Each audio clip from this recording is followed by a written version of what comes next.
He was Barcelona's god, until he became their devil. The night Luis Figo returned to Camp Nou in white wasn't football, it was war. What really happened behind the scenes will shock you. Watch until the end, if you dare. When Luis Felipe Madeira Cairo Figo stepped out of the tunnel at Camp Nou wearing white, the world didn't know if it was witnessing an act of courage or a descent into madness.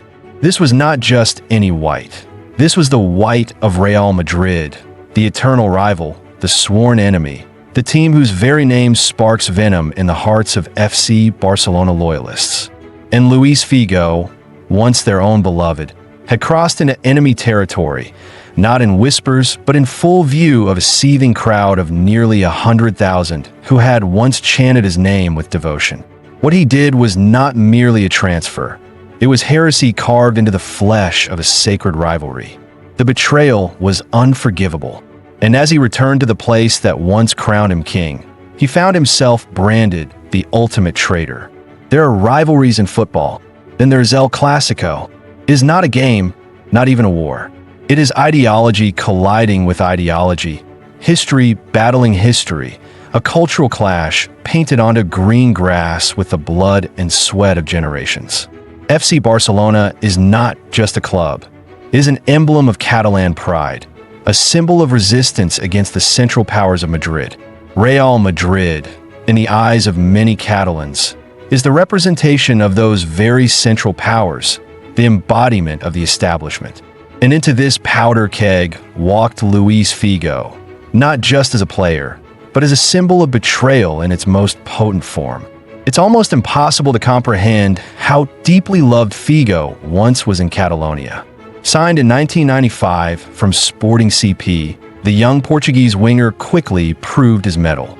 Blessed with unmatched technique, vision, and a flair that could dance through defenses like wind through wheat, Luis Figo transformed himself at Barcelona. He wasn't just a signing, he was salvation. Alongside the likes of Rivaldo, Ronaldo Nazario, and Patrick Kluivert, he propelled Barcelona to new heights. League titles, Copa del Rey triumphs, European glory. He had his fingerprints on all of it. And when he was named captain, it was seen as a testament to how deeply he had immersed himself in the soul of the club. A foreigner wearing the armband of Catalonia's most treasured institution, that was not just football, that was family. But families, as it turns out, can be broken, and nothing cuts deeper than a betrayal from within. Behind the scenes, Barcelona was unraveling. Despite silverware, chaos reigned. The presidency of Josep Luis Núñez, once revered, was tearing the club apart. Infighting, mismanagement, players disgruntled and undervalued. Figo, in the middle of all of this, began to look elsewhere. And lurking in the shadows was Florentino Perez, an ambitious man with a vision to change Real Madrid forever. His campaign promise to become club president hinged on one thing: that he would bring Luis Figo to Madrid. It sounded insane, impossible even, but politics and sport make for strange bedfellows. Figo's agent, believing Perez stood no chance of winning, agreed to a pre-contract, assuming it would be a clever ploy to negotiate a better deal with Barcelona. The clause was this: if Perez somehow won and Figo didn't join Madrid, they'd owe 30 million euros. Then the unthinkable happened. Perez won. Barcelona was paralyzed.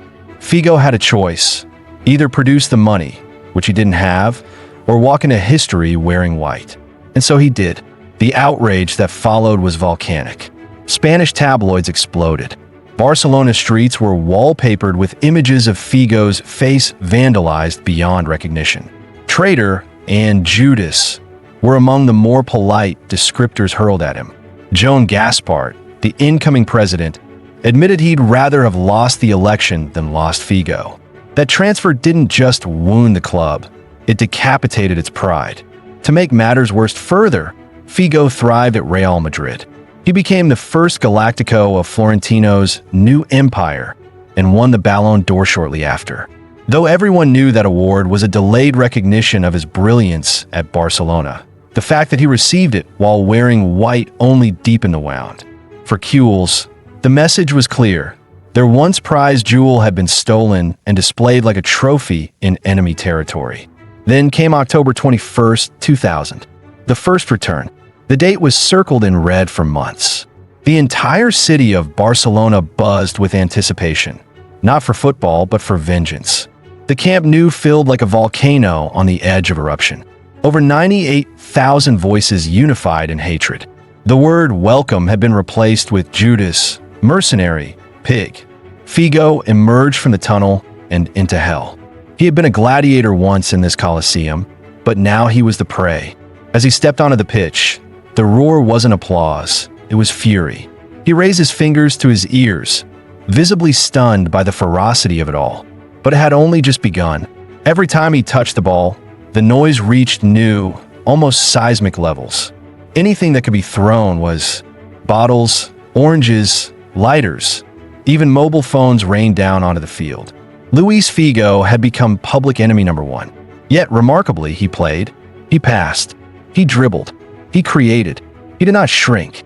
But when it came to taking corner kicks, the task he had owned at Barcelona, he recoiled. The corners were no man's land, a death zone filled with venomous eyes and projectiles. He avoided them.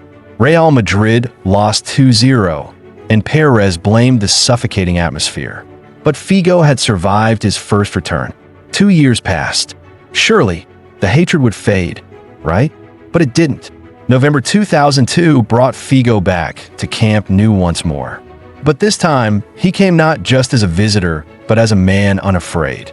It was pouring rain, and the heavens seemed to conspire with the narrative. He had decided he would take the corners again. He would not back down. Almost immediately, he was booked for a reckless challenge. It was as if he knew he had to make his presence felt. The touchlines, however, were still lava. Each time he approached, the stands erupted. Coins, beer cans, golf balls, nothing was off limits. Security forces lined the pitch like soldiers in battle, but even they could not stem the tide. It reached absurd levels when a soda bottle landed near him. Figo, ever the professional, calmly picked it up, looked at it, and gave a smirk. He had a Coca-Cola endorsement, and this was irony at its finest. Life had literally thrown him a sponsor's product. Still, the scene darkened. Carles Puyol pleaded with the fans to stop, but they refused. Figo was their target, and no plea, not even from a club icon, could divert their wrath. And then came the moment that would forever be etched into football history. After 45 minutes of madness, the referee halted the game. Objects littered the pitch. The camera captured it all: whiskey bottles, batteries, more coins. Then, suddenly, the lens froze on something grotesque. A pig's head. A severed pig's head hurled at Luis Figo with violent symbolism. It wasn't just an insult. It was a threat, a statement, a verdict. How it had been smuggled in was anyone's guess. But there it was, the defining image of betrayal in world football. The stadium didn't just boo. Camp Nou screamed from its deepest wound, and the pig's head became the visual representation of that heartbreak. The match was suspended for 16 minutes. During the delay, Barcelona's president begged for calm. The announcer pleaded with the crowd. Slowly, things settled enough for play to resume. The game finished 0-0, but nobody cared. There were no goals because there could be no joy. The story wasn't the game, it was the war waged in the stands. After the match, blame volleyed between the clubs. Joan Gaspard accused Figo of inciting the chaos. Luis van Gaal, once his coach, said Figo should have been sent off. But the Portuguese fire still burned bright. In his post-match interview, he fired back. He mocked the president. He reminded Van Gaal of the times he had saved his skin. The boy who arrived in Barcelona had become a man in Madrid. Hardened, changed. What followed was silence. An invisible wall between the two titans of Spanish football. Transfers between Barcelona and Real Madrid dried up. No player wanted to be the next pig's head. No president wanted to ignite a second firestorm. Luis Figo's move had scorched the path behind him. To this day, he remains the last megastar to cross that line directly. He didn't just change clubs. He changed history. He made the invisible border between Barca and Madrid a fortified wall. He reminded football that love can turn to hate in a single handshake. He He proved that no amount of medals could insulate one from the wrath of betrayed devotion. And for all his accolades, all his talent, Figo would always carry that label, the ultimate traitor. It's not easy being the villain, but sometimes history needs one.